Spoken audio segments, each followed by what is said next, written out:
Bom, olá pessoal, para todo mundo, né? Bom, a primeira coisa que eu tenho que falar é, se vocês não quiserem habilitar suas câmeras ou tiverem algum problema com a questão da imagem aí, privacidade de vocês, avisa a gente está fazendo a gravação desse evento, ok? Se quiserem falar aqui pelo chat, mandar perguntas também, tá bom? Bom, vamos lá. Essa oficina da Casa Hacker, a gente tentou montar um conteúdo aqui para explicar para vocês o que, que vem antes do nosso clique, né? Tudo que acontece ali por trás da nossa tela, né? E... Opa!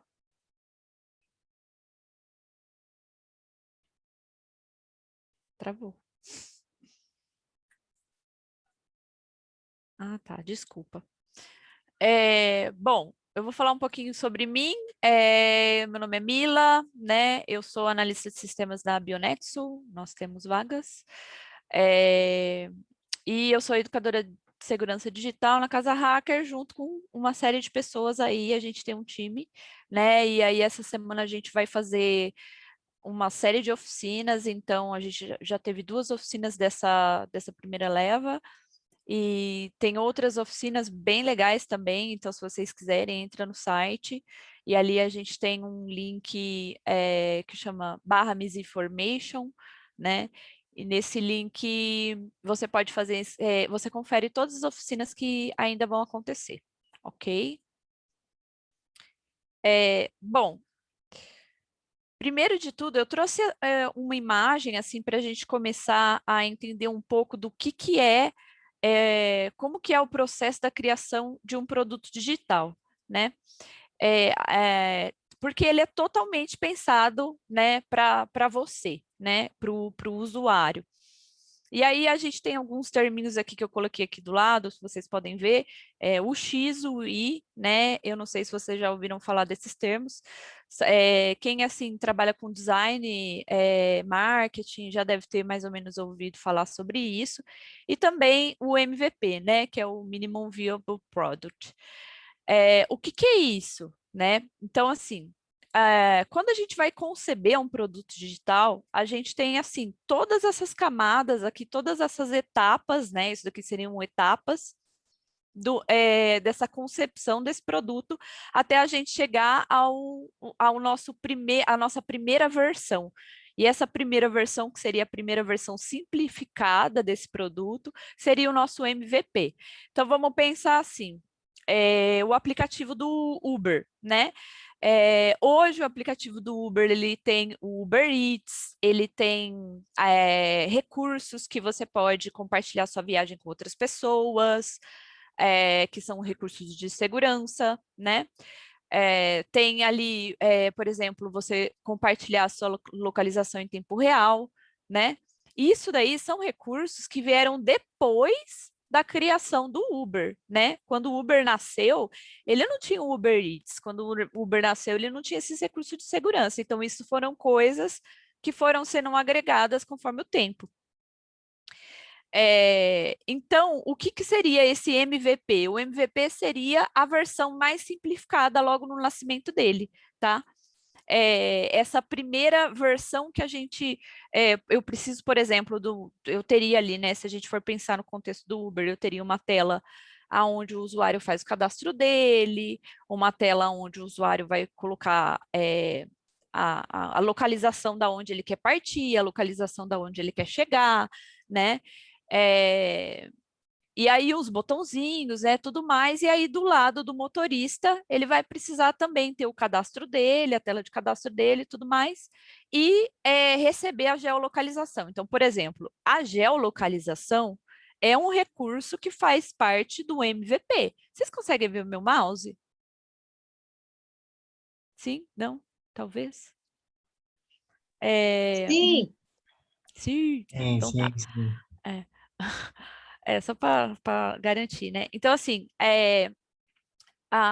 o recurso de geolocalização, ele seria, por exemplo, um recurso que faria parte do MVP. Por quê? porque ele é um recurso extremamente essencial para o Uber funcionar, né? Opa, gente, como que eu volto? Desculpa, perdão. Perdão. Então, não teria como o Uber nascer, né, sem esse recurso, tá? Isso daqui, vamos tirar, botar mais. Não dá para botar mais para baixo isso aqui? Está muito grande, né? Bom, dá para ver tudo certinho aqui. E aí, como que funciona, né? Como que funciona essa... Se vocês quiserem me interromper, fazer perguntas aí no chat, eu acho que alguém mandou. Ah, tá. Carol. Então, é um recurso que não tem, a geolocalização é um recurso que não tem como o Uber funcionar sem ele. Então, é um recurso que vai fazer parte do MVP. O cadastro também, né? Então, todos esses recursos que são assim extremamente essenciais fazem parte do MVP. Tá, e aí o que é o Y e o X? Bom, para explicar isso daí, a gente vai passar por essas etapas, por todas essas etapas aqui para dar uma exemplificada para vocês. Então, quando a gente cria um produto digital, a gente começa por uma parte estratégica, a ideia, né? Você vê que tem uma lampadinha aqui, é meio esquisitinha, mas dá para ver.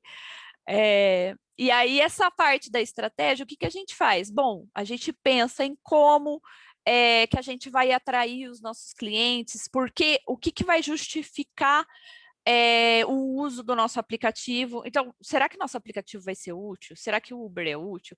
O que faria parte da estratégia, por exemplo, do Uber? Ele é um aplicativo que vem para trazer o conforto, por exemplo, de um táxi, né, que seria o apelo inicial, vamos dizer, com um preço mais acessível do que o táxi, né? E aí, então, assim, eu crio uma justificativa do porquê que eu vou usar aquele produto. Isso faz parte dessa etapa da estratégia. Claro que essa é uma das, né? Vão ter várias outras coisas aí que vão fazer parte dessa estratégia. Bom, tudo bem, montei a minha estratégia do meu negócio, como que eu vou captar os motoristas e ter uma frota inicial, que cidades que eu vou participar. Então, por exemplo, eu vou entrar, eu vou lançar o Uber, ele não nasceu no Brasil inteiro de uma vez. Foram primeiros algumas cidades que foram tendo, e aí, conforme foi crescendo a frota, né, foi espalhando ao redor do Brasil. Né? Inclusive, o 99 tem algumas localizações que é uma concorrente da Uber, né? Se você tem alguns lugares que você viaja que o 99 é mais forte, tem outros lugares que você viaja que o Uber é mais forte e não tem 99. Então, isso é a penetração. Então, ele faz parte ali da estratégia, a penetração daquele aplicativo numa determinada localização. Então, isso é pensado também, né? E aí faz parte desse escopo aqui da estratégia. Só que, por enquanto, a estratégia a gente está aqui no abstrato, né? O concreto é quando a gente chega mesmo com o nosso aplicativo implantado. Então, depois da estratégia, o que a gente vai fazer? A gente vai passar por uma etapa de escopo. Tá. O que seria esse escopo? Tá vendo que tem uma listinha aqui, né? Ele é bem isso mesmo. O escopo seria o quê? A gente definir tudo que a gente precisa para fazer, por exemplo, esse MVP. Então, o que eu vou precisar?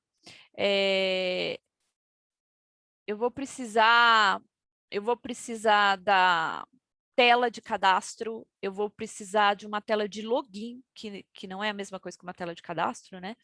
Eu vou precisar de uma tela de colocar uns formulários ali para receber o endereço de partida e o endereço de chegada, né?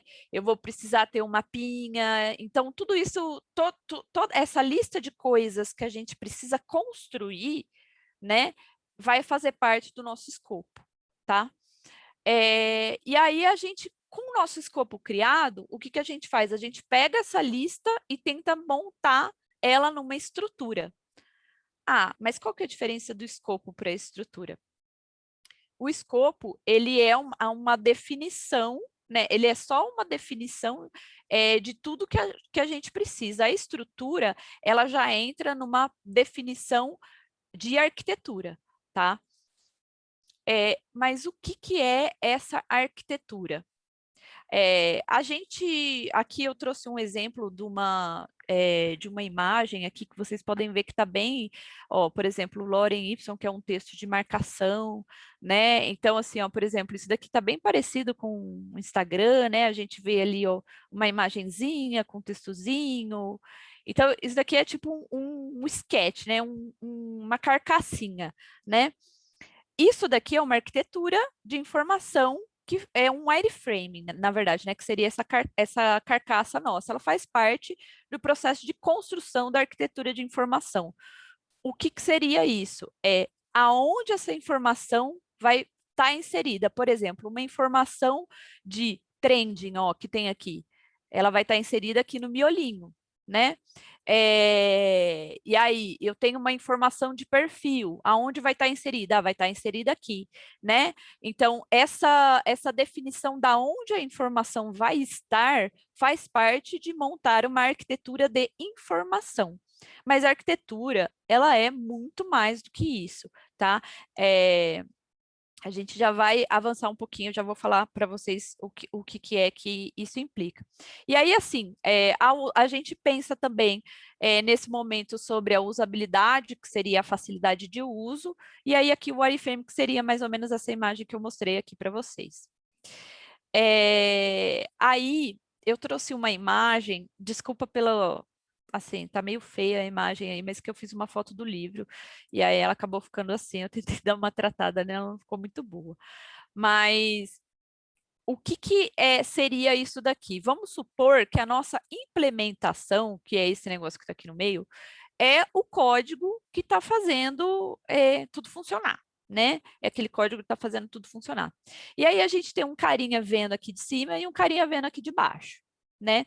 A arquitetura da informação, ela é uma das formas de definir uma arquitetura. E aí, assim, quando eu olho sob a perspectiva do design, que é, por exemplo, como que aquela carcaça está montada visualmente, né? Eu enxergo a informação de uma forma. Quando eu estou olhando na parte da arquitetura mesmo, que é a arquitetura de sustentação, e aí por isso que ela fica aqui embaixo, né? Eu estou vendo sobre uma outra perspectiva. Então, aqui está falando assim, arquitetura e design são interpretações e leituras críticas de uma mesma coisa. Ah, tá, mas me dá um exemplo concreto disso. Vamos dar um exemplo. Quando você entra no aplicativo do Uber, você tem lá uma coisa assim, minha conta, certo? E aí lá no Minha Conta, você vai num menuzinho Minha Conta, e do Minha Conta você vai para um outro link até você chegar em pagamentos, e aí você lá no pagamentos você adiciona um cartão. Então você passou por um fluxo, né? Você entrou num menu, que foi num submenu, que foi num outro submenu. Isso, sob a perspectiva do design, né? Sob a perspectiva do design, é uma coisa, você entrou em minha conta, aquilo lá chama minha conta, aquilo lá chama método de pagamento e aquilo lá chama adicionar cartão. Sob a perspectiva, aí você vai ter o código que faz todos esses processos, né? Quando você clica no link, vai para um, que vai para outro, que vai para outro. Então, você tem a implementação. E a arquitetura de sustentação é, por exemplo, o nosso banco de dados. Lá no nosso banco de dados, onde está armazenado, né, essa informação da sua conta, do seu nome, do seu CPF, do seu cartão, né? Aonde está armazenado isso, o nome pode não ser o mesmo, né? Então, para você como usuário, por exemplo, você faz 3 etapas, né? E aí lá por trás, você na verdade você está acessando uma tabela que em vez de chamar user, pode chamar persona, ou em vez de chamar persona, ela pode chamar cliente, né?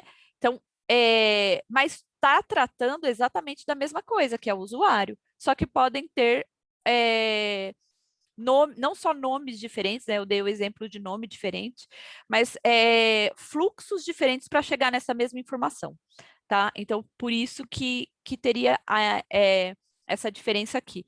Aí, ó,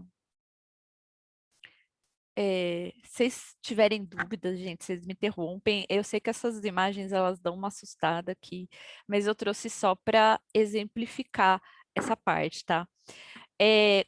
Porque isso daqui é uma tomada de decisão, tá? Então, quando a gente está montando a nossa estrutura, que é aquela parte da estrutura, a gente está escolhendo como que essa arquitetura de sustentação vai ser montada. Então, aqui nesse exemplo, por exemplo, né, ela está falando aqui, ó, clientes invocando métodos remotos com uma frequência alta. Então, eu sou um cliente que vou acessar minha conta. Aí ele tem lá um método, eu quero ver quem é o titular, eu quero ver o saldo, eu quero transferir, né? E aí tem outro cliente fazendo chamada e outro cliente. E aqui a gente tem uma outra forma de fazer. Um cliente, ele vai chegar num carinha que chama Load Balancer. Vocês não precisam decorar esse nome, é só... eu só trouxe aqui para vocês verem um exemplo de como que pode ser distribuído de outra forma, né, essa sustentação. E aí esse cliente, ele cai nesse carinha, esse carinha, ele distribui para vários servidores, esse servidor vai passar pela aplicação e aí que vai chegar no banco de dados, certo?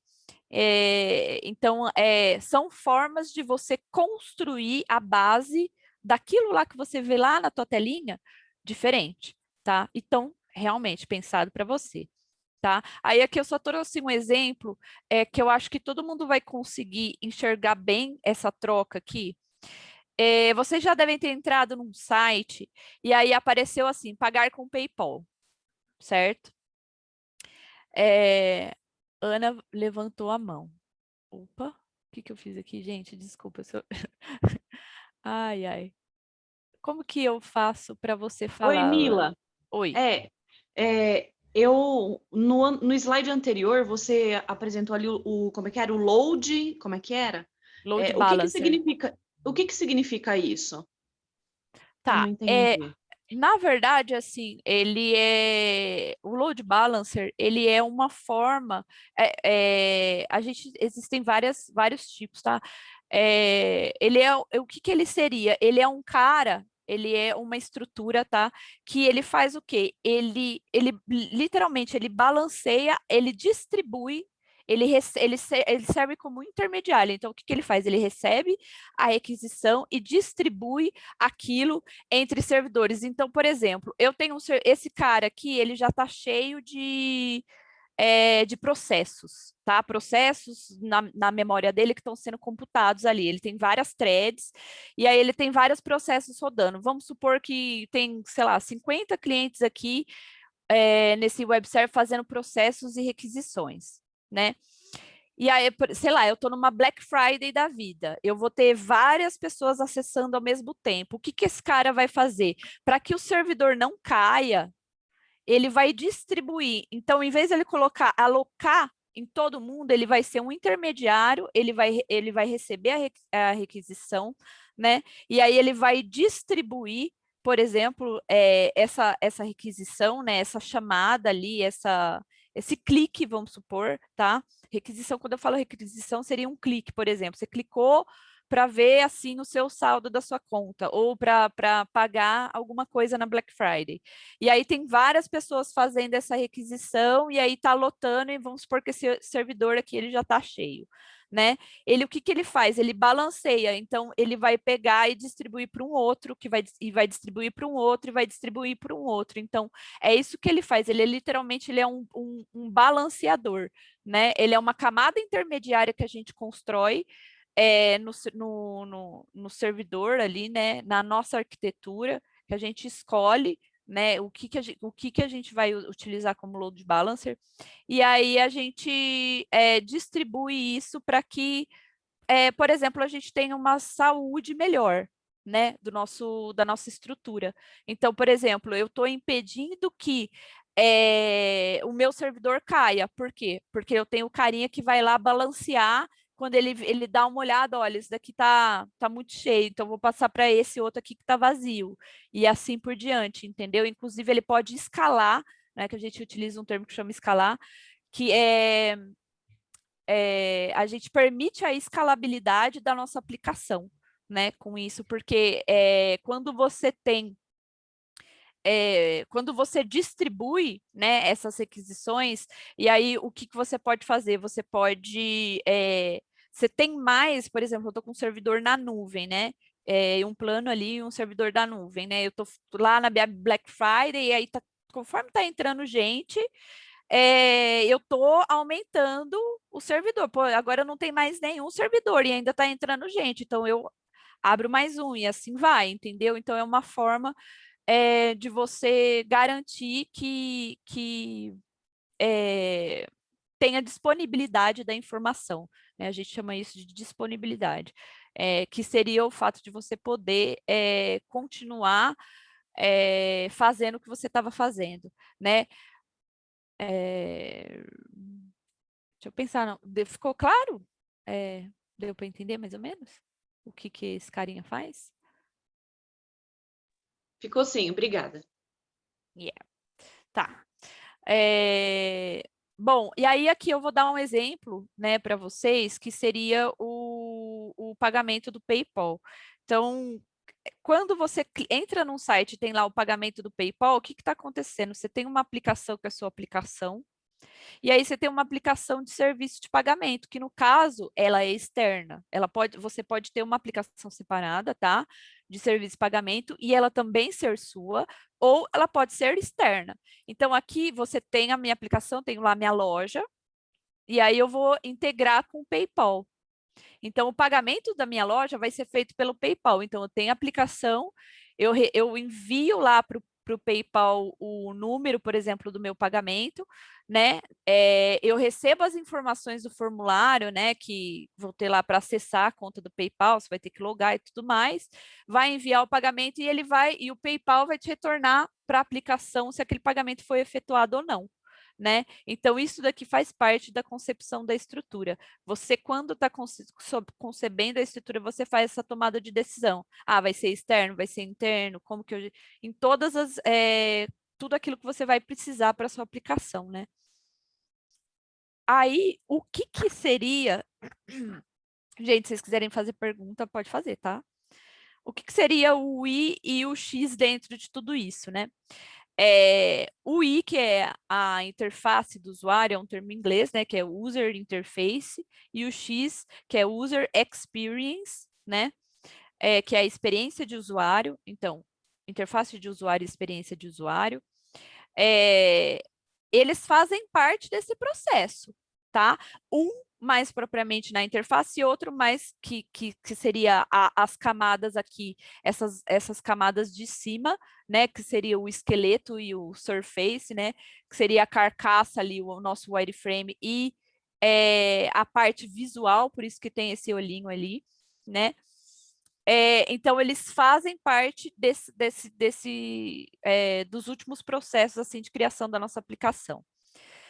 E aí eu trouxe aqui uma colinha, né? Que é literalmente uma colinha, tá colada aqui com silver tape, parece, sei lá, eu sei isso daqui. Então, o que seriam exemplos da interface de usuário? Cores e tipografia. Então, quando eu estou fazendo o meu aplicativo, eu vou definir, qual que vai ser a cor do meu site, né? Quando tiver um botão, ele vai ser de que cor, né? Quando o meu botão de aceitar, de prosseguir, vai ser, sei lá, geralmente ele é mais escuro, o de voltar, ele é mais claro, né? Então, isso faz parte do seu esquema de cor, que faz parte da definição da interface do usuário. A tipografia, por exemplo, que fonte que eu vou utilizar, vai ser grande, vai ser pequeno, o que eu vou escrever, né, que é a informação que eu estou passando, por exemplo, dentro do meu aplicativo, ela vai ser que informação que eu vou privilegiar. Eu vou colocar, por exemplo, um texto de checkout maior e um texto de que é menos, por exemplo, uma descrição do produto um pouco menor, porque menos pessoas leem isso daí, né? Sei lá, eu vou ter uma tomada de decisão, né? E isso faz parte da definição da interface do usuário, tá? Qual é o objetivo disso? É a gente criar uma capacidade de resposta maior, né? Ou seja, o usuário interagir mais, né? Então, a gente ter uma experiência de usuário melhor, a gente ter eficiência, a gente ter acessibilidade, ou seja, a gente conseguir fazer com que o maior número de pessoas consiga interagir com aquele nosso aplicativo, mesmo que seja uma pessoa, por exemplo, que não usa tanto o celular, né? Então, eu vou tornar acessível, eu vou tornar fácil de uso, uma coisa que é intuitiva, por exemplo, criar um uso intuitivo. Isso vai garantir o sucesso do meu produto. Então, por isso que é pensado para isso. E aí eu trouxe aqui, ó, o que os designers têm foco, né, que seria tornar atraente, visualmente estimulante, né? E aí, nessa construção, gente, aqui eu coloquei interface de usuário, né, EU, mas na verdade geralmente usa o UI, tá? É que aqui eu acabei colocando em português. A gente pode criar, por exemplo, guias de estilo. Então, quando, não sei se tem alguém aqui que participando que já trabalhou com marketing, essas coisas assim. No marketing, a gente tem, por exemplo, o manual de identidade de marca, né? Que é um guia, né, de como que a gente vai fazer, aplicar a nossa marca, por exemplo, né? Então, numa papelaria ou até mesmo digitalmente, como que a gente vai utilizar? Então, por exemplo, aqui nessa apresentação, a gente está utilizando a fonte da Casa Hacker, o logo, as cores da Casa Hacker. Então, a gente aplicou a identidade da Casa Hacker nessa apresentação. Isso veio de um guia, certo? No digital, no produto digital, a gente tem a mesma coisa, a gente tem guias de estilo, né? E aí nessas guias, a gente cria o nosso CSS, né? Que é a linguagem de programação responsável aí por isso daí. Tem uma pergunta aqui, o que é? Ah, a Casa Hacker lançou um manual esse ano. Ah, que muito chique vocês. Ficou lindo, eu adorei essas cores. Tá, e aí, né, e em relação o que seriam, por exemplo, os componentes, né, o que faria parte da interface de usuário? Então, só para dar um exemplo, um formulário, né, um controle de entrada que seria um formulário, por exemplo, aqui, ó, a entrada, e-mail, e-mail, senha, né, que seria a nossa primeira tela ali. Seria um input, né? Então, seria um formulário, um controle de entrada. Então, isso é um elemento, né, que faz parte da nossa interface. Componentes de navegação. Ah, como que vai ser esse botão? Como que vai ser o menu? Né? Então, por exemplo, toda vez que eu tiver uma carinha ali, eu vou ter essa faixinha, tudo vai ser equidistar exatamente do mesmo lugar, no mesmo tamanho e tudo mais, a mesma forma de apresentação, né? Isso daí, esses componentes de navegação, inclusive, está sendo super discutido, né? Quem trabalha nessa área, né? Que é o design system, né? Que é você criar componentes mesmo, que podem ser reaproveitados em outras partes do aplicativo. Então, por exemplo, eu criei um componente que é a foto, né? E esse componente ele vai fazer o quê? Ele vai pegar a foto, ele vai tornar ela redonda e vai aplicar uma sombra atrás e vai ficar no meio. Aí esse componente ele faz isso. Então eu posso aplicar ele em qualquer lugar que eu tiver foto no meu aplicativo. Então eu criei um sistema de design. Então ele faz parte ali do design system, entendeu? É um exemplo, tá?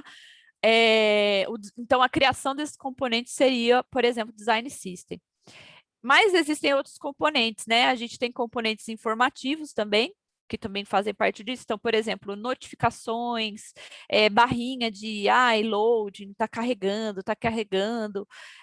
janela, né? Então, são aquele izinho que às vezes tem um izinho de informação, tem uma perguntinha que você passa o mouse e te dá alguma coisa, isso daí são componentes informativos. E os recipientes que seriam assim, containers, né? Então, por exemplo, o que seria um container aqui nessa tela, né? Aqui, por exemplo, um container que eu posso clicar e ele tem uma setinha, aquela setinha, né, para baixo, que ele carrega alguma coisa, né? Ele carrega um mostrar, ocultar ali, um texto maior, né? E aí vocês veem que nessa imagem aqui, ó, ele tem umas setinhas, né, de uma tela para outra. Então, por exemplo, eu venho daqui, eu venho para cá, e daqui eu venho para cá, e daqui eu venho para cá, né? Ou eu posso fazer esse caminho aqui, né? e aí, ou chegar nessa tela, ou chegar nesse outro local, né? Então, esse fluxo da informação, que seria a nossa arquitetura, como ela está montada, ele é desenhado propositalmente, assim, vamos dizer, né? E aí isso é desenhado para quê? Para fazer com que para tornar a experiência do usuário mais rica, né? A gente quer deixar com que o usuário encontre facilmente alguma coisa, né? Então, por exemplo, eu quero, putz, como que eu faço para pesquisar um grupo no Facebook, né? Antes, eu não sei se vocês lembram, né? Não tinha aquela barra de pesquisa, não ficava lá em cima, né? Você ia navegando assim até que o momento ela ficou lá em cima e ela começou a agregar tudo, pessoas, grupos, locais, tudo lá dentro que você pudesse procurar, eles aglutinaram tudo lá em cima no mesmo lugar, né? Então isso foi uma tomada de decisão para teoricamente facilitar as pessoas de procurar as coisas, né? Então, a todo momento, né, um aplicativo, ele está sempre pensando na experiência do usuário. Então, eu estou colhendo como que o meu usuário está interagindo com a aplicação e estou analisando essa interação e pensando novamente o que, que eu posso fazer para que o meu usuário, o meu cliente, né, no caso, ele encontre as informações que ele precisa. Então, eu estou pensando na consistência, eu estou pensando no design intuitivo, né? E eu estou pensando na interação. Isso daí faz parte da experiência do usuário, que seria o nosso X, tá? E aí eu coloquei aqui algumas palavras-chave, né? Para a gente pensar quando a gente pensa em UX. Quando a gente estiver desenhando ou pensando em experiência de usuário, a gente tem que. Uai, por quê? Não estava aparecendo antes minha tela, gente? Apareceu uma mensagem aqui que vocês não estavam conseguindo ver a minha tela. A gente estava vendo sim, normal. Tá.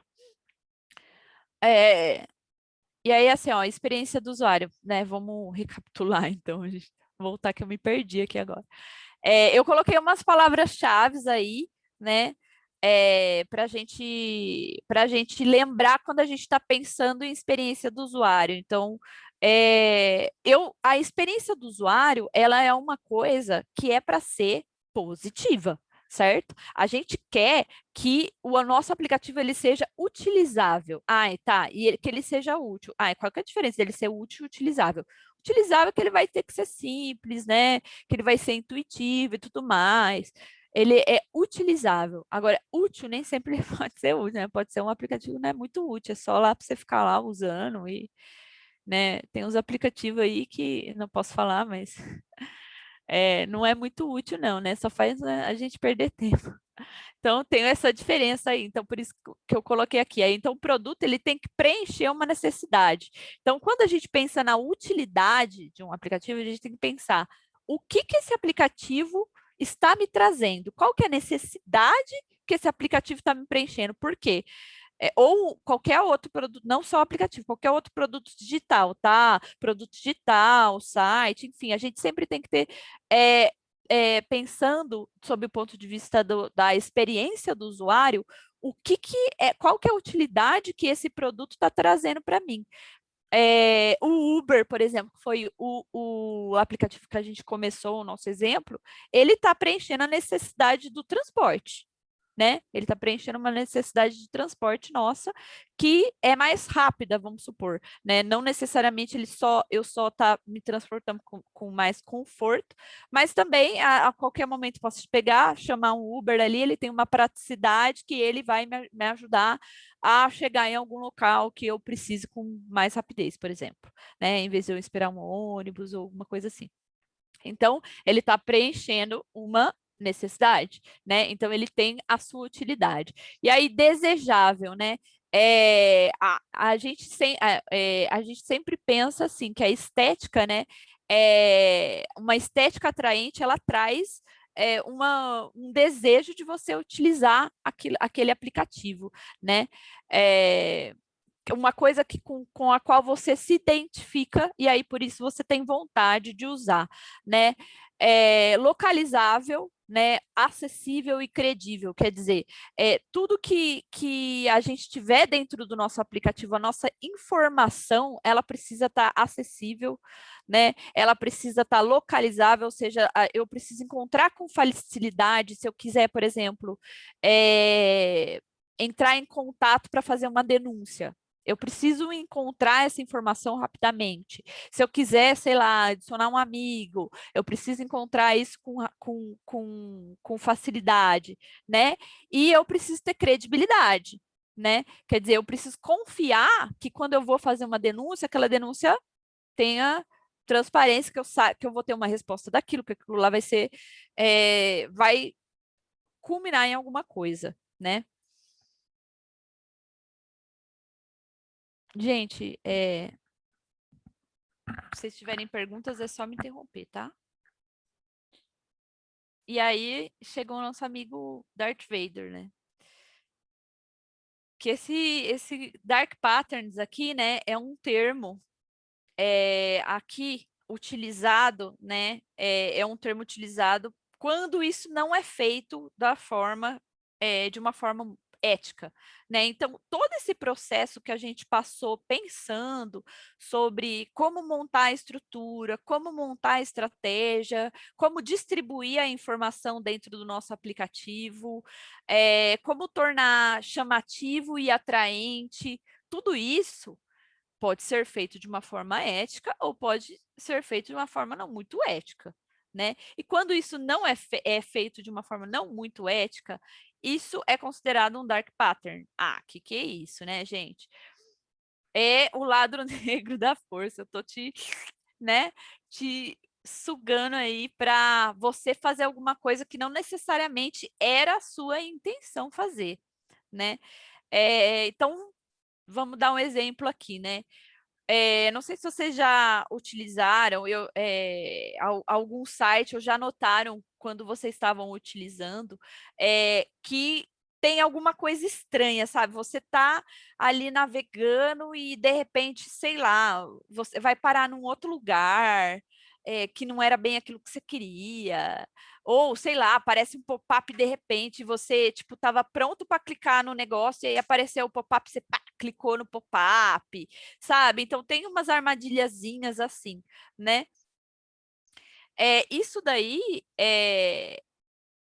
eu coloquei até aqui, né? Quando você utiliza site aplicativo, você lê rapidamente, faz suposições. A gente está num mundo onde a velocidade é importante, né? E a gente já está acostumado, né, de certa forma, a trabalhar com essa velocidade, né? A seguir esse fluxo, né?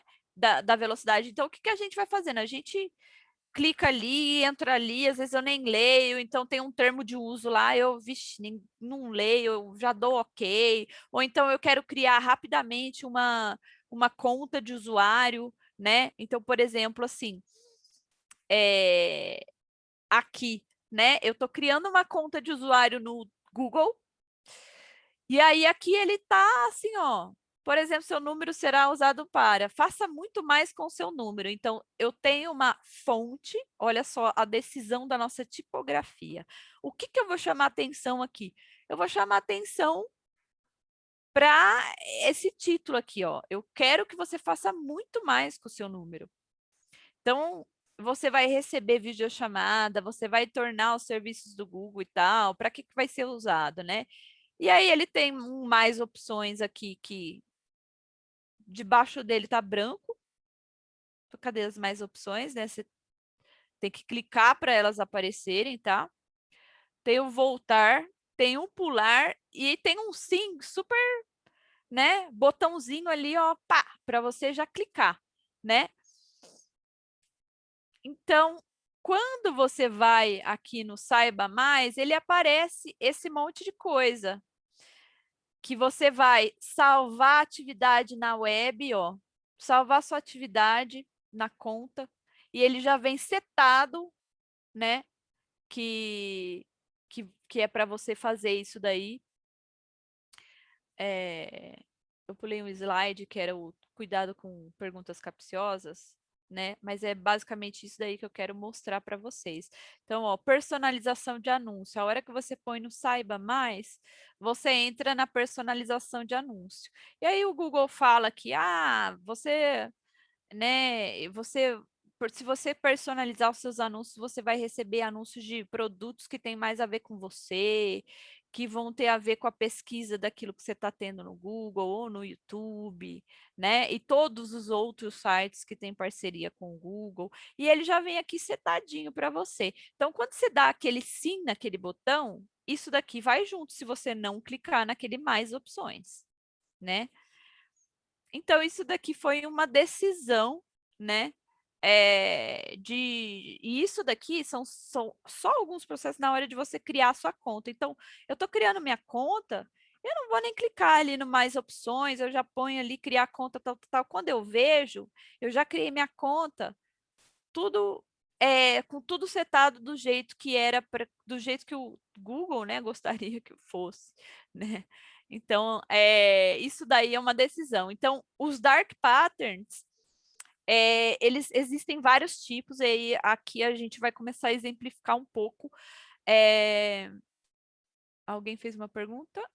Já selecionaram o que eles querem? Pois é, já vem aqui tudo selecionado, o que eles estão querendo. E aí, mas isso daqui do Google é assim, é uma coisinha, vamos ver. Ana, pode falar, Ana. Você levantou a mão? Oi, Mila. É o seguinte, eu sou professora, da Uhum. educação básica e eu estou começando a trabalhar com os alunos essa ideia de pensar na construção de aplicativos, né? Que eu sou professora de STEAM. Uhum. E aí, o que eu queria te perguntar é o seguinte: é claro que, como professora, eu tenho uma preocupação dos alunos, já desde cedo, tomarem cuidado com esses dark patterns, né? E claro, para eles irem para o caminho da luz, né? Como professora, a gente tem essa preocupação. E aí eu queria te dizer, que dica que você dá para que eu consiga, de uma forma mais fácil, levar eles para o caminho da luz e não para o dark side of the moon. E existe algum manual, você tem alguma indicação de material que eu possa estudar, assim, né, que eu possa, porque eu não sou da área, né, que você trabalha, é claro, eu sou professora, né, na verdade, assim, eu Uhum. sou bióloga, então eu queria saber se existe algum material que eu possa me informar sobre esses dark patterns ou os light patterns, vamos dizer assim, para que eu Uhum. consiga orientar esses alunos para um caminho mais legal. Tá. O Alex, eu acho que ele pode até, ó, LGPD neles, ética com dados, isso é verdade. E assim, a gente tem um material que o pessoal, que inclusive faz parte do circuito do The Classroom Misinformation, que é essa primeira série. LGPD é a Lei Geral de Proteção de Dados. É uma lei recente, né, que a gente está construindo, na verdade, no Brasil, para legislar mesmo em cima de como que isso vai ser aplicado no contexto do Brasil, como que os aplicativos vão ter que se comportar no Brasil, né? Eles não, assim, teoricamente, a gente está fazendo isso para não virar assim a casa da mãe Joana, né? Então a gente não quer que empresas, por exemplo, internacionais, que nem o Facebook, chegue aqui.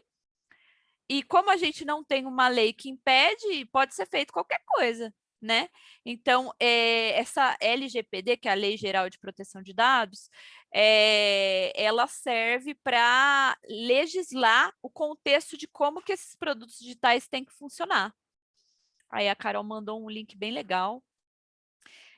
Tem uma série de pontos que a LGPD discute, mas pensando assim em alunos, eu acho que talvez assim seria também interessante que você exercitasse isso com eles, né? Esse caminho da luz, porque é uma coisa que precisa ser exercitada, é um olhar, você precisa olhar e saber que isso tá, que aquilo ali não tá muito legal, tá meio esquisito. E eu acho que o principal que precisa ser exercitado é o título aí da nossa oficina, que é pare e respire. Se você sair clicando em tudo que aparece, sem ler, é muito fácil de você ser rastreado de uma forma que você não quer. É muito fácil das empresas conseguirem informações suas, inclusive informações suas caírem em locais que não são seguros, né? Tem também aí o Data Detox Kit, que é um material super legal do Glassroom Misinformation, que é uma apresentação, tem vários exercícios, tem inclusive, vai ter uma outra oficina sobre dependência digital, né? E aí nessa oficina a gente vai trabalhar um pouco desse material, mas é um material assim que tem vários recursos, tem exercícios, umas coisas assim. Então, pois é, né? E a molecada, o pessoal não lê, mas assim, eu acho que a questão vai de reforçar o benefício e o malefício disso daí, né? É, você precisa utilizar isso como ferramenta, porque se você não usar como ferramenta, você vai ser usado, né? É tipo, se aquilo não for um produto, você é o produto, né? E aí você que está servindo para alguma coisa, não é a ferramenta que está te servindo para alguma coisa, é você que está servindo a ferramenta para alguma coisa, para ganhar dinheiro, no caso, né? E outras coisas mais. Então, os seus dados que estão servindo para alguma coisa, eles têm valor. Então, acho que a principal coisa seria reforçar isso daí, né? E aí tem alguns materiais que o pessoal está mandando no chat. Esses materiais são bem legais, o Data Detox Kit e também aqui, ó, o material da LGPD, né? Depois a gente pode, como essa oficina está sendo gravada, eu acho que no final, ali na descrição do YouTube, a gente pode colocar materiais de apoio ou alguma coisa assim, para o pessoal que tiver interesse, né? Mas eu acho que seria isso, fortalecer essa questão do pare e respire, né? Porque a gente precisa realmente pensar no que a gente está fazendo aqui nesse contexto digital, né? Tudo bem? Deu para dar uma elucidada assim no caminho da luz? Sim, sim, deu, obrigada. Tá. E aí, vamos lá, né? Aqui o que a gente vai fazer? A gente vai munir vocês agora com alguns exemplos do que é essas coisas meio estranhas aí. Quando vocês verem coisas assim, você já dá uma voltada aí para trás, né? Um dos primeiros exemplos que a gente tem aqui é direto para o carrinho. Aí você fala assim, você tenta comprar algo e o site coloca um item na sua cesta. Aí você vai falar, isso acontece? Acontece, olha. E aqui aconteceu aqui na Amazon. Na Amazon, hein? Que é um lugar assim que todo mundo compra livro, compra coisa e tal. Vai comprar um Apple aí, o que eles fazem? Ó, eles colocam uma case para o iPad e fala que esse item ele foi colocado na sua cesta para proteger o seu novo iPad de cair, de risco e tudo mais. E está te cobrando ali 30 libras, que 6 vezes 5 vezes 6, né? A gente teria que multiplicar isso 3 vezes 6, R$ 180. Então, você está ali fazendo uma compra de um iPad e ele automaticamente ele coloca isso daqui foi printado e colocado para dentro, tá? Mas isso daqui não foi um pop-up, não foi alertado que isso entrou. Você simplesmente está lá comprando, você comprou o iPad, sei lá, de repente outra coisa, quando você chega no checkout, tem um item a mais, que é esse item aqui, ó, que a gente pegou e ampliou a imagem. Então, tem um item a mais, que é uma case. Se você clica e não lê e não vê e vai apertando os botões, você faz uma compra que você não percebe. E aí você só vai perceber depois, a hora que chega no seu cartão de crédito.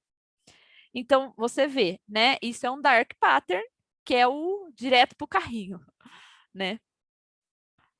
Aí, tem um aqui, os nomes são bem legais. Esses nomes, eles estão traduzidos, tá, gente? É motel barato, né?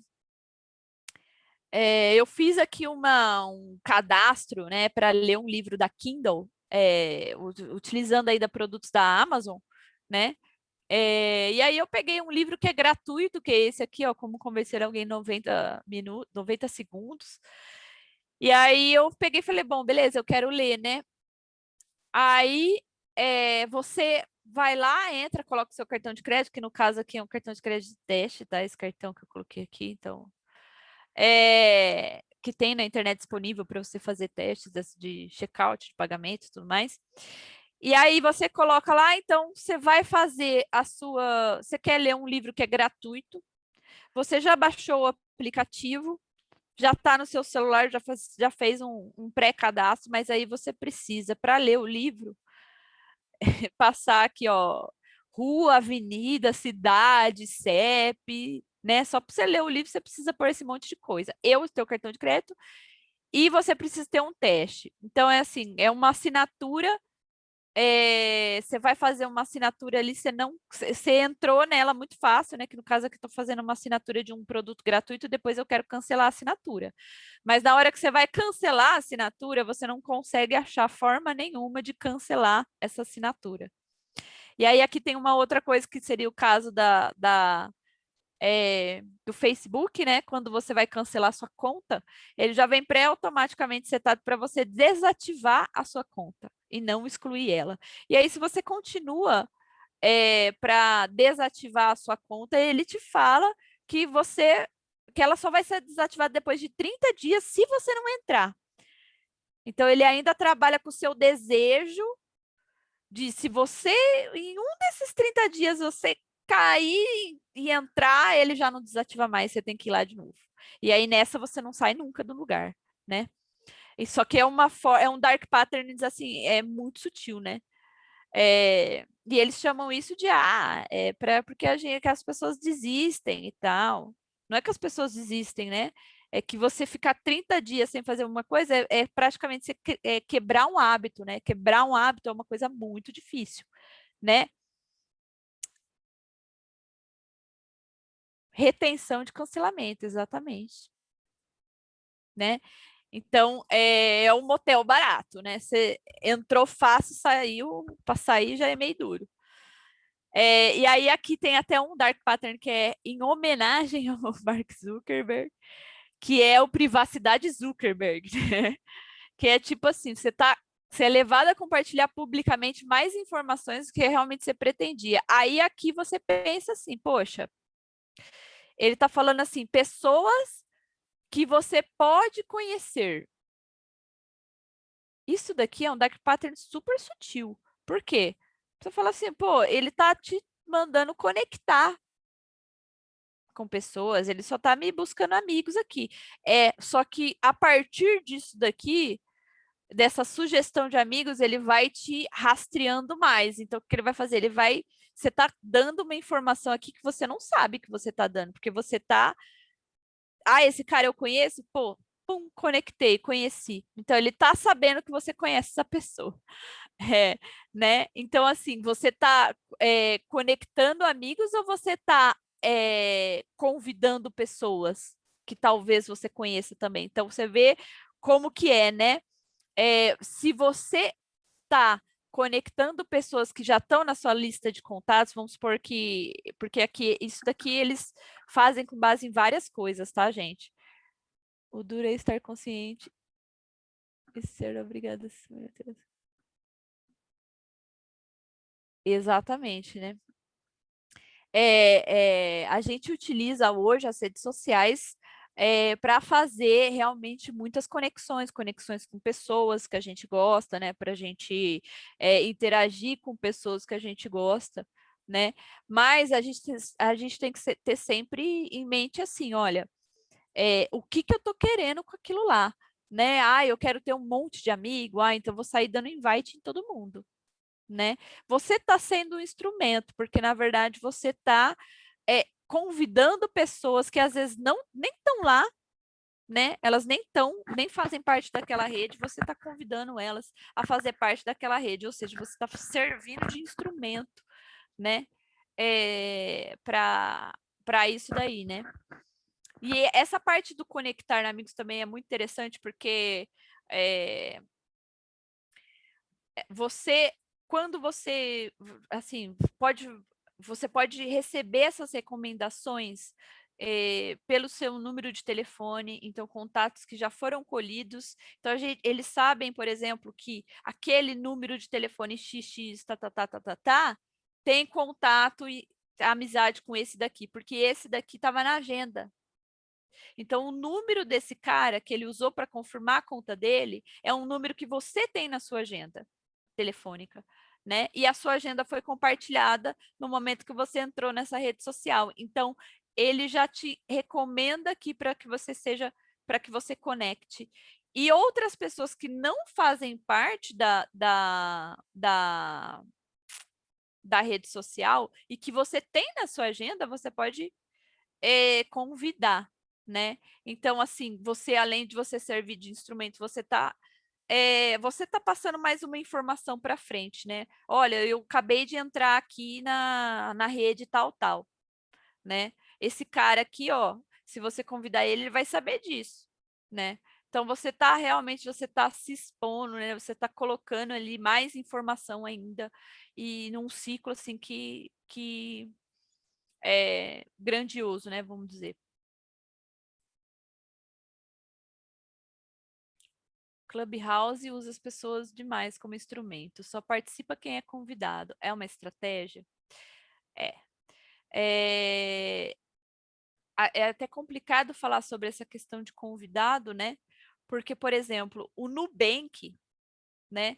Ele é um banco que nasceu dessa forma, né? No começo, você tinha que ter, não sei se todo mundo lembra, mas você tinha que ser convidado a participar do Nubank e tudo mais, aquela coisa. Então, era uma estratégia para se mostrar, para ter uma certa exclusividade. Hoje, o Nubank é assim, aberto, nós somos diversos, todo mundo pode participar, eles querem que todo mundo participe. Mas então, assim, isso às vezes está enraizado na concepção do produto, né? Então, é uma coisa complicada essa coisa do convidado, né? Porque pode estar enraizado na concepção do produto, realmente, né? Por exemplo, eu quero só um produto que vá ser segmentado para o público A e B. Mas será que eu preciso limitar isso a convidados? Porque, por exemplo, o Facebook nasceu assim também, né? Ele nasceu com grupos convidados de Harvard. Hoje ele está com todo mundo. Era só e-mail de Harvard que entrava, agora não é mais. O Nubank também é outro exemplo. Então, é, será que você precisa, se você está na sua estratégia do seu marketing, né? Você precisa convidar pessoas que têm relações com determinadas pessoas para atingir, por exemplo, um público A? Será que essa é a única forma de você atingir um público A? Pegar uma lista de, sei lá, amigos de pessoas que é do público A e aí, a partir dela, construir o seu público, né? Será que é só essa forma? Então, é isso que a gente tem que se questionar, né? Cada vez mais. Só com lista de convite, exatamente. Facebook foi. E tem vários, tá? Tem vários aplicativos que utilizam isso daí, que às vezes você fala assim, quer dizer, se fosse enraizado na concepção do produto, isso não mudaria conforme o tempo, né? Então, você vê como que hoje o que é mais interessante? O que é mais interessante que quanto mais pessoas tiverem, melhor. Mais dados, né? Mais pessoas, maior controle, né? Então, inclusive, tem um aplicativo aí que está sendo lançado, né? Da marca aí do Zuckerberg, que é só para você compartilhar coisas exclusivas, né? Então, você vê assim, por exemplo, a gente tem já hoje nos stories que você pode colocar os stories só para determinadas pessoas verem. Isso daí Você está compartilhando uma informação que você nem sabe que você está compartilhando, porque as pessoas que você seleciona ali é um grupo que eles sabem que é um grupo seleto dentro da sua lista de amigos, né? É o Threads, tem, Threads também também utiliza disso daí. Então, essa questão foi nomeada em homenagem ao nosso amigo Zuckerberg, porque ele teve, assim, muitos insights aí, né, de como que a gente vai fazer esse tipo de conexão aí. E aí a gente tem que pensar, né? Isso serve para mim, isso não serve, até onde eu vou, até onde eu não vou, porque se para você está tudo bem utilizar a ferramenta, está tudo bem, né? Cada um tem a sua escolha, a sua opção. O que a gente quer aqui é que a gente tenha consciência de que isso acontece e não seja só manobrado, né? Então vamos lá. Desvio proposital. O design focaliza propositalmente sua atenção em uma coisa para distraí-la de outra. Agora vamos lá. Vocês conseguem identificar o que é proposital aqui? Então, falando lá, né? Eu queria baixar o livro dos 90 segundos aqui no Kindle. Então, eu falei assim, para eu baixar esse livro, eu precisava entrar. Aí eu não tinha conta, então eu tive que criar. Só que para criar, eu tive que fazer um teste gratuito de assinatura premium. Então, eu tenho que assinar premium para ler um livro que é gratuito. Já é meio esquisito isso daí, né? Porque se o livro é gratuito, ele poderia ser distribuído gratuitamente para uma conta gratuita, concordam? Não precisaria. E ele bota aqui R$0, mas depois é R$19,90. Vai saber como é que você vai cancelar isso daí. Também tem o checkbox marcado, olha só. Quero receber novidades e recomendações. Olha o desvio proposital. Esse botãozão tá grande. Botãozão grande. E aí tem um checkboxzinho aqui, ó. Que é... Ó, você nem vê isso daqui. Tá aqui tudo amarelo, unlimited, mais de 1 bilhão e pá, e é R$0. E ali, ó, você nem vê. Se você não olhar, olha o tamanho desse botão em relação a todo o resto. Né? Olha como o nosso olhar em cima é importante, né? Lota o chatbot. Não, e outra coisa, se você desistir, né? Se você, assim, você vai continuar ali, eu quero receber novidades e tal, essa parte aqui que você entra, clica, se você clicar nesse botão e avançar com isso daqui marcado, a primeira coisa que você vai fazer é dar o teu e-mail. Então, se você não continuar todo o processo de colocar o cartão e tal, o cara já tem o teu e-mail e ele já tem a tua autorização. E ele vai continuar te chamando para voltar. Entendeu?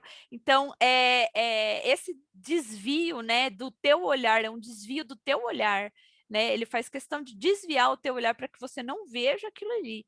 E, gente, a gente está falando de Amazon, tá? Então, a gente está falando de sites que todo mundo usa, coisas que todo mundo usa, né? Despesas ocultas. Qual que é a diferença ali, né? A gente já teve o carrinho que apareceu um negócio do nada, né? Um item para você comprar mais, mas também tem uma taxa que você não sabe nem que ela existia. Em nenhum lugar do site, você está lá comprando no site, em nenhum lugar fala que vai ter uma taxa, e de repente, só quando você chega no carrinho que tem, né? Então, aqui, por exemplo, taxa de serviço, e além da taxa de serviço, tem a taxa de conveniência. Então, duas taxas aí que você já não sabe, né? Então, o que está fazendo ali? Já tem a taxa de serviço e a taxa de conveniência, né? Às vezes também tem site assim, taxa de manuseio, né? Você está comprando um negócio, já tem a taxa de entrega, já tem o site, tem a taxa de entrega e aí tem uma taxa de manuseio, né? Ou taxa de conveniência, daí gente, ai, pronto. Então, aparece a gente, se a gente não olhar ali, clicar no botão, já foi 5 ali que a gente nem viu, né? E 5 de 1 milhão de usuários, quanto será que não fica, né? Aí a gente tem outra aqui que chama FOMO. O que é FOMO, né? É Fear of Missing Out. São as iniciais do Fear of Missing Out, que é medo de você perder, né? O medo de você ficar sem, né? Que é isso? São técnicas de chamar a tua atenção para você fazer as coisas mais rápido ainda do que você já está. A gente já navega rápido, clicando nas coisas e tudo mais. E aí, isso daí é para te deixar mais acelerado ainda, para que você não feche a janela e já compre logo de uma vez, né? E aí, isso daqui, ó, Booking, tá? Booking.com tem bastante isso. Então, você põe aqui, ó, restam 3/4 por esse preço. Promoção de férias, né? E aí, ó, né? Restam nananana. E aí ele vai chamando você. Às vezes tem um desses botões assim que tá assim, últimas vagas. Geralmente isso vem camuflado como forma de oferta, né? É uma oferta por tempo limitado, né?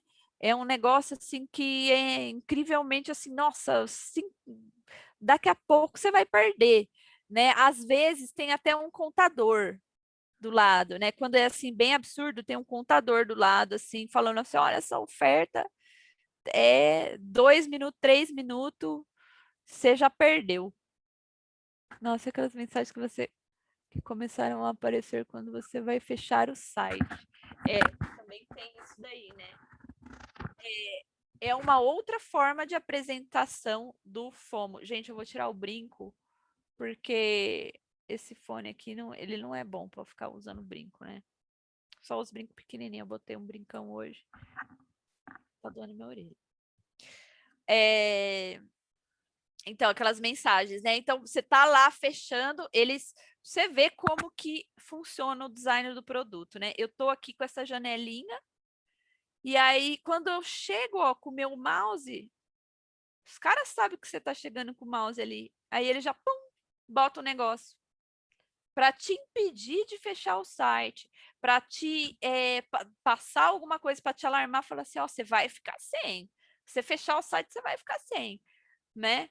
Então, também é uma forma de não sai ainda, né? Então, é uma forma de fazer FOMO, né? Fear of Missing Out. Você vai ficar sem se fechar essa janela, né? Iscas. Nossa, iscas e trocas. Isso daqui, isca, existem 1 milhão de tipos de isca, tá? Eu coloquei aqui algumas coisas sobre cookies que eu acho bem importante. Isso daqui também é uma isca que você nem vê, uma troca que você nem vê, né? Você tá entrando ali e só para entrar, poxa, para entrar você precisa receber novidades, né? Tipo, se você vê assim, olha, eu vou dar um exemplo bem básico. Vamos supor que lá na etapa passada eu tivesse me cadastrado e feito o teste grátis. E tivesse desmarcado essa caixinha, né? Tivesse entrado na minha conta, vamos supor que eu tenho o cadastro lá e eu desmarquei, né? Comecei a receber um monte de e-mail spam do Kindle, e aí eu falei assim, cara, isso aqui tá muito chato. Eu fui lá na minha configuração de conta, cliquei lá para não receber novidades. A próxima vez que eu for entrar, amigo, ele vai marcar de novo se eu não desmarcar. Toda vez que eu entrar, ele tá marcando de novo. Aí você tem que ir lá e tirar de novo. Esse aqui, esse daqui eu coloquei aqui, ó, que eu achei. Tem aqui, eu coloquei 2 exemplos, tá? Porque assim, ó, na Globo.com, você tem ali, ó, um aviso tá bem pequenininho, né, gente? Mas tem um aviso de cookies ali, ele não tem opção nenhuma. Ele só tem assim, prosseguir e pronto. Ou você aceita, amigo, ou isso daí vai ficar em cima da tua tela, te incomodando, né? Então, o que você faz, né? Você vai lá, eu inspeciono o elemento e apago. E bloqueio também aqui o cookie lá quando tem aquele cadeadinho, né? Do lado da barra do navegador, você clica nele e tira os cookies que você não quer, tá? alguns cookies às vezes são necessários. Por exemplo, o cookie que for da própria Globo.com, se você tiver conta, vai ser importante que você utilize, porque eles vão utilizar esse cookie para saber que você é você, né? E aí, às vezes, até se você não consegue acessar a sua conta, se você não permitir o cookie daquele local, né? Que seria, assim, aquilo que é chamado de cookies obrigatórios, ó, tá? Então, assim, você tá vendo aqui, ó, cookies obrigatórios sempre ativos, e aí tem os opcionais, tá marcado como ativo, tá? Não fui eu que marquei, tá marcado como ativo, e aí você tem que vir desativar e depois confirmar a preferência. Então, por que que eu coloquei essas duas imagens? Porque tem site que te dá a opção, né, que é inclusive um padrão da LGPD, não só sites, não só lojas virtuais, mas sites, por exemplo, como Globo.com, tá? Tem a obrigação de te mostrar quais são os cookies, tá? Quais são os cookies que eles utilizam. Então, tem que ter isso na política de privacidade. Ah, a gente usa cookie para rastrear localização e isso, aquilo, tudo, né? Tem que estar descrito os tipos de cookies, tá? Aqui nos termos de uso deles. E precisa ter a opção de você, se você utiliza cookies que são além dos cookies obrigatórios, né? Que ultrapassam os cookies, por exemplo, que visam a segurança, por exemplo, que nem eu falei, você vai logar na sua conta. Então, eu preciso ter um cookie, né, para identificar que um login foi feito por aquele navegador. Por quê? Para mostrar que aquele navegador é um navegador confiável, né? Aquela máquina é uma máquina confiável e tudo mais. Então, assim, alguns cookies eles são utilizados para isso, né? Para ter certeza que você fez alguma movimentação na sua conta e tudo mais, identificar se foi você mesmo ou não. Então, seria assim os cookies obrigatórios. Agora tem os cookies opcionais, que é para te rastrear em tudo que você faz. E aí ele tem que ter a opção, isso tá, é obrigatório ter a opção de você desmarcar. Aqui, por exemplo, é um exemplo de que não tem, né? Você prossegue, e tem muitos sites que são assim, não tem opção, não mostra opção, né? Tem uns que mostra opção, mas vem marcado, e tem outros que nem a opção mostra, né? Então, isso daí seriam iscas, por exemplo, né? Gente, vai perguntando aí se vocês quiserem, tá? Confirmação vergonhosa. Nossa, esse daqui é bem legal, né? E é uma coisa que, assim, acontece bastante em vários tipos de conceito, de local, assim, de contexto, né? Então, por exemplo, você tá lá, ó, que nem aqui, você tem que ganhar 20% de desconto. Você quer 20% de desconto? Você entra em algum lugar, ganha 20% de desconto. E aí ele fala assim, não, eu quero pagar o preço inteiro. É verdade que você quer pagar o preço inteiro? Lógico que não é. Você quer ganhar 20% de desconto. Mas por que para ganhar 20% de desconto você tem que dar teu e-mail, né? Se eu posso dar 20% de desconto. Então, assim, eu posso até te dar 20% de desconto se você entregar o seu e-mail. Mas quando você coloca assim, ó, não, eu quero pagar o preço inteiro, é verdade que você quer pagar o preço inteiro? Não é verdade que você quer pagar o preço inteiro. Todo mundo quer desconto, né? Então, é uma confirmação vergonhosa, porque se você não... Ou você clica no botão e dá o seu e-mail, ou então você... não, eu sou um idiota que quer pagar o preço inteiro, né? Basicamente, estou chamando a pessoa de idiota, né? Quer pagar o preço inteiro. Então, é uma confirmação vergonhosa, né? Uma outra coisa também aqui que eu trouxe, né? O cara identificou que você tem um adblocker. E aí ele falou assim, olha, a gente trabalha muito para te dar anúncios que são voltados para sua experiência. Você não quer desligar o seu adblock? Não, eu sou uma pessoa ruim. I'm a bad person. E aí tem uma carinha de um urso fofo. Então, é um exemplo de confirmação vergonhosa, né? Em vários lugares vocês já devem ter visto assim, você quer, você quer o desconto? Não, você quer aprender como fazer tal coisa, né? Geralmente tem e-book assim.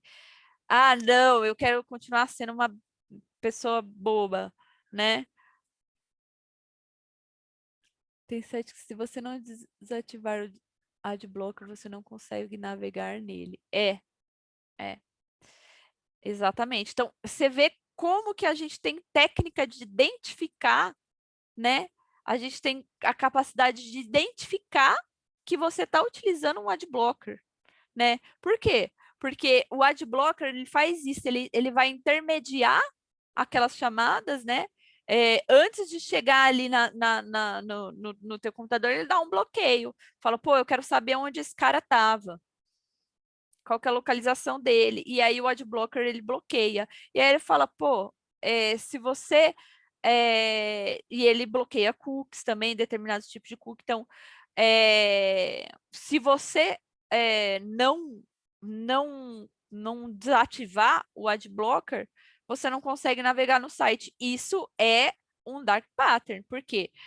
Por, porque você está fazendo o seu produto, você veja, lá quando a gente está pensando na concepção do nosso produto, eu estou pensando já na concepção do meu produto que ele só vai ser utilizável se a pessoa me permitir rastreamento, né? E quando você desliga o adblocker, é diferente de você confirmar só alguns tipos de cookies e outros não, né? Porque se você coloca um recurso desse do adblocker, de monitorar adblocker, você quer que a pessoa libere tudo para você, porque você desligou. Então, pode vir o que quiser, né? É diferente de você fazer um site, você falar, esses são os cookies obrigatórios e esses são os opcionais. E apresentar, ter essa transparência de apresentar para o usuário o que é e deixar que o usuário decida.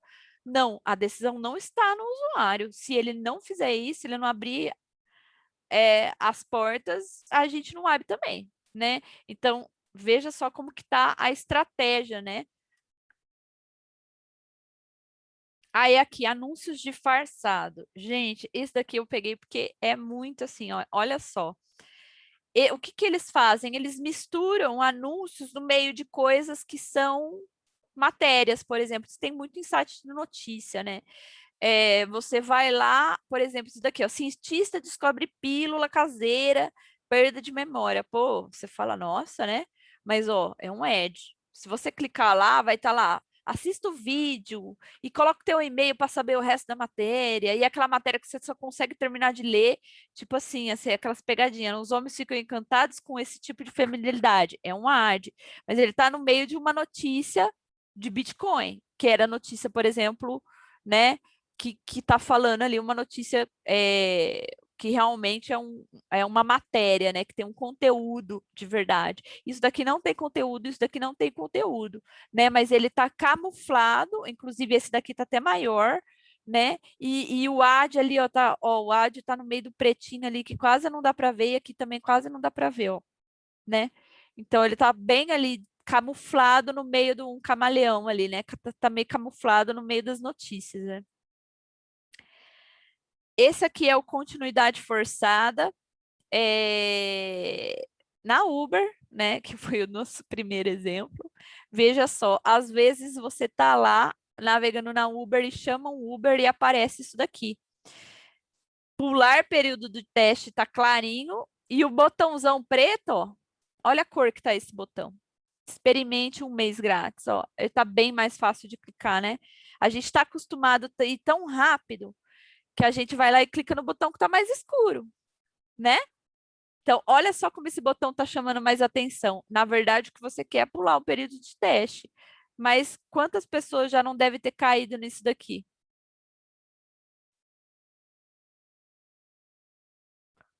Cara, tem menções assim, mas não dessa forma, né? Existem já a própria Lei Geral de Proteção de Dados, ela vem para legislar, né, que nem eu falei, ela vem para estabelecer o que é aceitável, o que não é aceitável.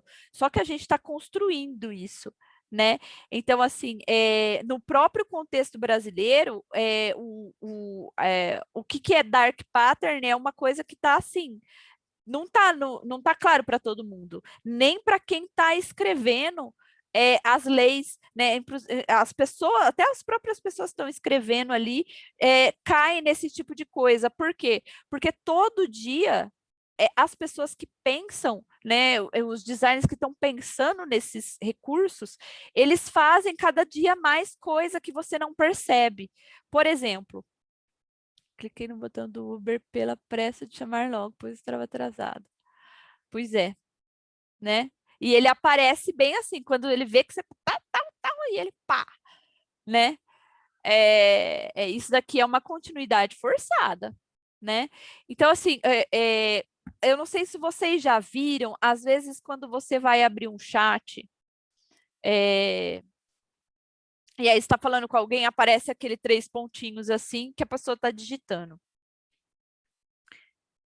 Aí você fala assim, pô, isso daí é um recurso útil, é um recurso legal, eu tô sabendo que a pessoa tá ali.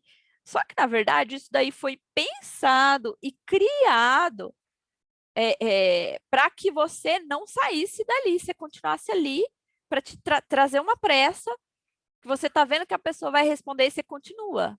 Você tá vendo que, né? Então, assim, a LGPD ela tem muita coisa para a gente fazer, ela trata mais da parte da privacidade, né?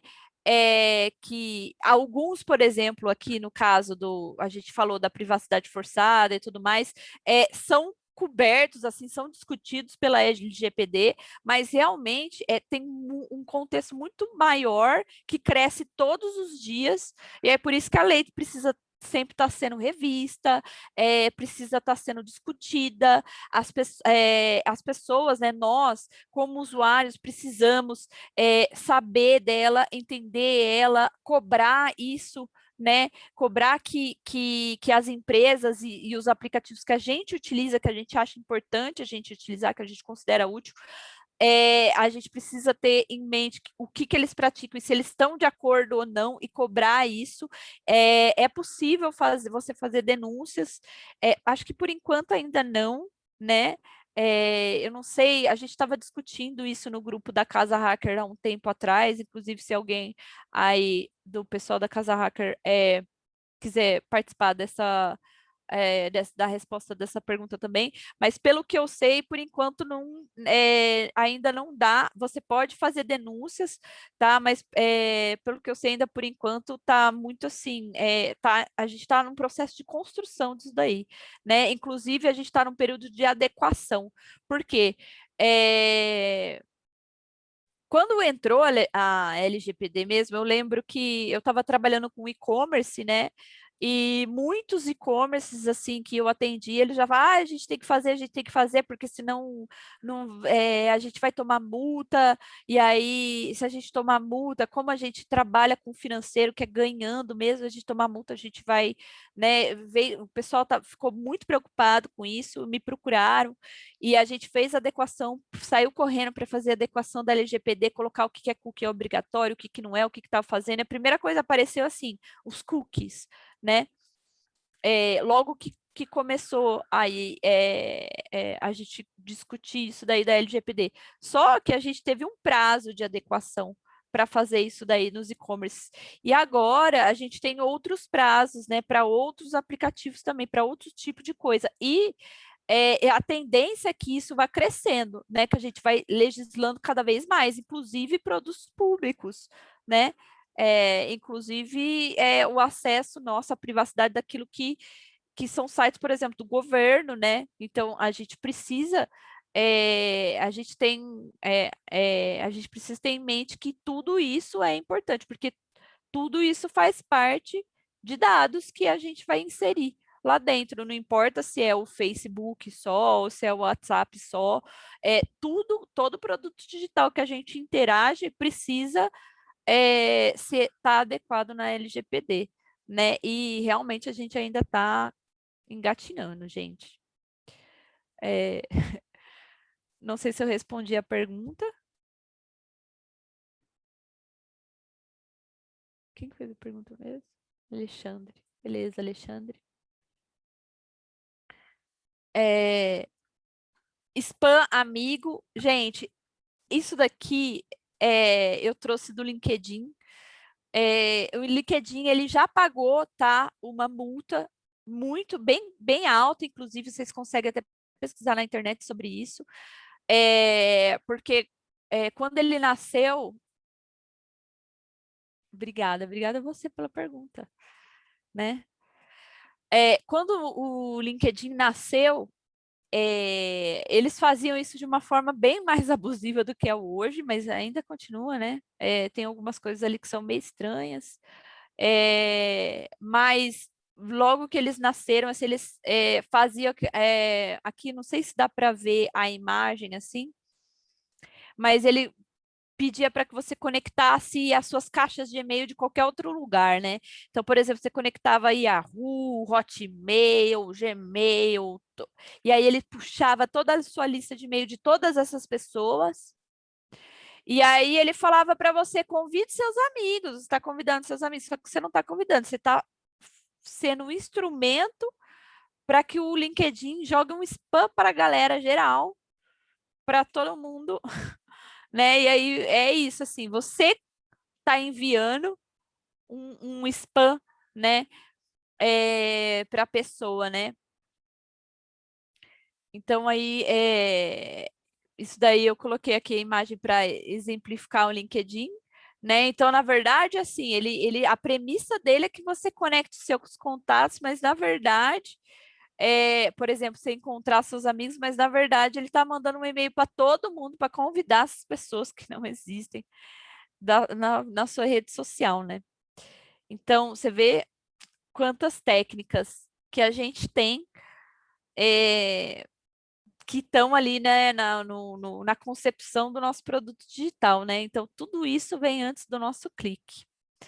Então, o que eu falo aí, eu botei esse cachorrinho aí, porque quando a gente for surfar na internet, né, vamos surfar ali de boinha, porque se a gente não fizer o de boinha ali, se a gente não ficar no paz e amor ali, a gente for muito rapidão, a gente vai acabar caindo em algum desses dark patterns aí. Então, pare e respire, né, galera?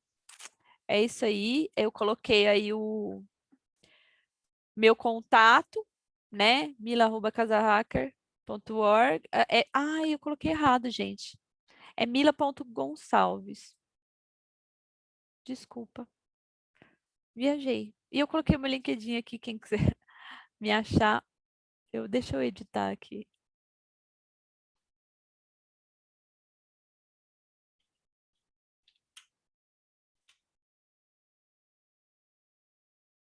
Gente, perdão, coloquei errado. Mila, oi. Muito legal, Mila. Gente, eu não sei se demorou demais, se vocês ainda estão dispostos aí, mas eu fiz até um joguinho.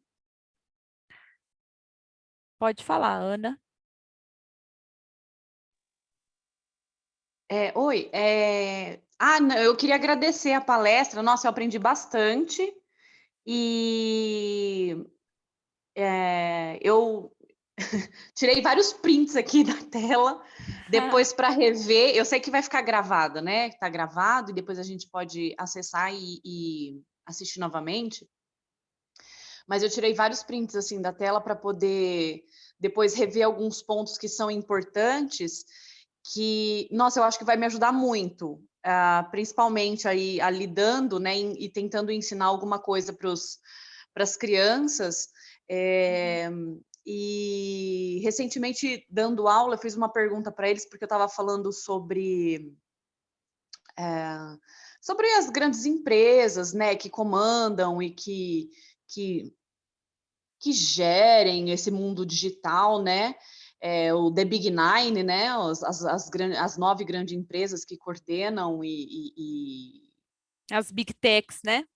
Isso, assim, perguntando, né, para os alunos, antes de eu apresentar para eles sobre esse mundo digital e quem coordena todo esse mundo digital e esses dados, né, que a gente acaba fornecendo até sem prestar atenção muitas vezes.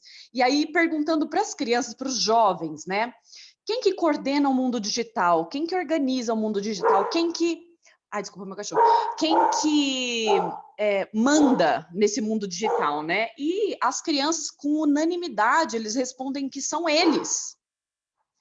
Então, veja que tamanho de problema que existe em crianças que cada vez mais utilizam a internet, o mundo digital, acessam e se cadastram em inúmeros sites e aplicativos sem ler absolutamente nada, eles não leem, né? Eles têm pressa, eles leem, eles têm preguiça de ler, são crianças, né? E, e eles acham que eles que coordenam esse mundo digital, eles não se sentem assim, eles não entendem que eles estão fornecendo os dados deles, né? E que Eles isso não será enxergam. utilizado Uhum. de alguma forma. Então, quando eu fiz essa pergunta para eles, assim, quem manda no mundo digital? E eles respondem com unanimidade. Eu tenho 140 alunos, né? Nenhuma das salas me deu outra resposta que não foi, que se não essa, nós mandamos no mundo digital, porque nós somos os consumidores, porque nós que usamos, porque... Então, veja o tamanho do problema aí, né? E é uma realidade sobre esse mundo digital, o quanto é importante a gente ensinar isso para as crianças desde cedo, né? Para que eles entendam o que está acontecendo, o que acontece, né? E aí, muito legal vocês falarem sobre essa lei de proteção dos dados, porque eu acho que de alguma forma eu vou apresentar isso para eles e fazer atividades em sala de aula para que eles leiam isso e passem a entender, né? Eu achei muito legal os links que vocês mandaram no chat, e aí eu queria agradecer toda essa inspiração que, nossa, eu com certeza vou utilizar muito do que eu ouvi hoje aqui, eu vou utilizar em sala de aula. Obrigada, Mila. Ah, valeu. Obrigada a você pela participação. Agradeço a participação de todo mundo. E eu não sei se vocês estão cansados ou não, mas tem um joguinho bem rápido para a gente fazer, que eu criei, para a gente treinar. Se vocês vão... Ó, eu vou passar o link aí no chat. Se vocês absorveram mesmo. Tem um ranking, tá? Quanto mais rápido e mais... e resposta certa, tá? Oi?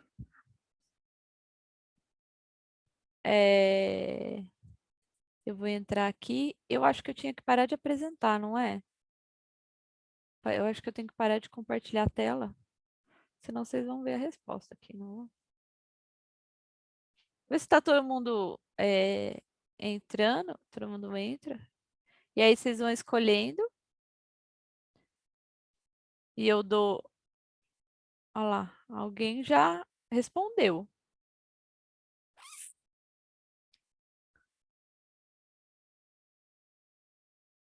Vai que todo mundo responder.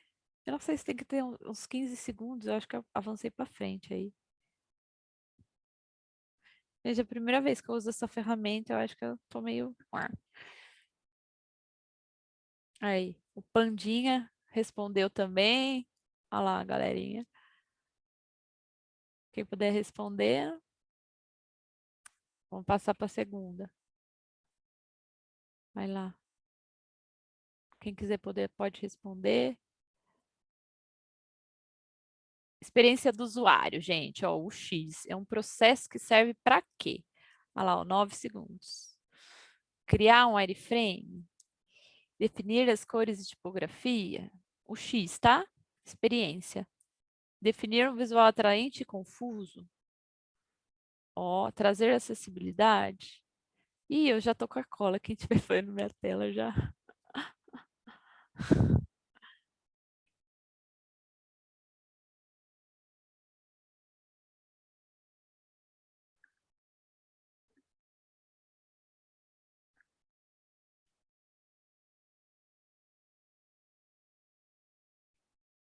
Eu acho que não sou muito boa nisso. Eu não dei muito bem nisso daqui, não, viu? Vou falar pra vocês. são componentes da interface do usuário, UI. Botões e menus. Ó, já a galera já... Ah, galera, vocês estão... Beleza.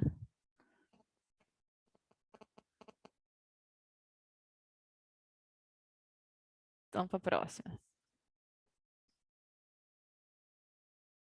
Criação de componentes e sua padronização.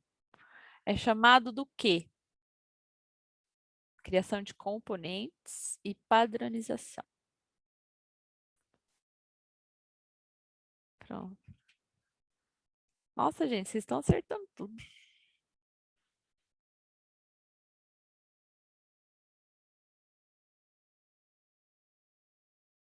Recomendação de vídeos com base no rastreamento das suas atividades. É um dark pattern, verdadeiro ou falso?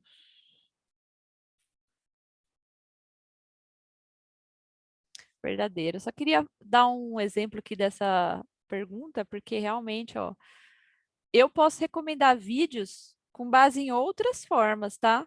Aí você fala, ah, mas se eu não rastrear o usuário, eu não sei do que ele gosta. Não. Você pode perguntar para o usuário o que ele gosta, né? Então, vamos lá. Questão 5. Uma das formas de rastrear um usuário na internet. Spam, marketing estratégico, cookies, iscas e clocks. 3, 2, 1. Cookies. É cookies, galera. As iscas, elas servem para para fazer com que a gente seja guiado para algum lugar, mas rastrear cookies, né? Aliás, clocks nem existe, tá, gente? É uma palavra que eu botei ali, whatever. Acho que eu entrei com um nome esquisito. Gente, não importa, pode colocar qualquer coisa, viu? No nome, pode colocar blá, blá, blá. A imagem abaixo é um exemplo de uma interface que pratica o, ó. Tá aparecendo o quê, ó? High demand, que é alta demanda.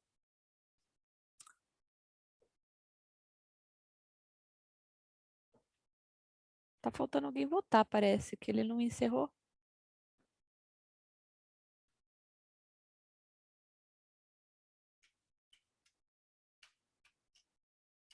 Uai, e agora?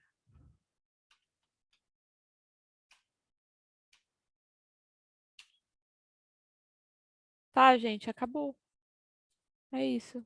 Como é Eu que eu já faço? coloquei aqui já, hein? Acabou, né? Acabou. Gente, vocês acertaram tudo, vocês estão muito bem. E eu fico super feliz. É isso daí. Estamos aí, tá bom? Qualquer coisa que vocês precisarem, esse é o meu e-mail agora corrigido. E o acesso do meu LinkedIn também. E acho que a gente vai compartilhar esse material, se eu não me engano, a apresentação, né? Sim, sim. Tá bom? Obrigada, gente. Bom sábado para todos. Câmbio, câmbio. E agora, Alex, como que a gente faz aqui? É isso aí. Eu gostaria de agradecer ao pessoal. Gostaria de agradecer vocês, tá? Essa apresentação vai ficar gravada e a gente vai colocar no YouTube, tá? Então é isso. Eu vou parar aqui de gravar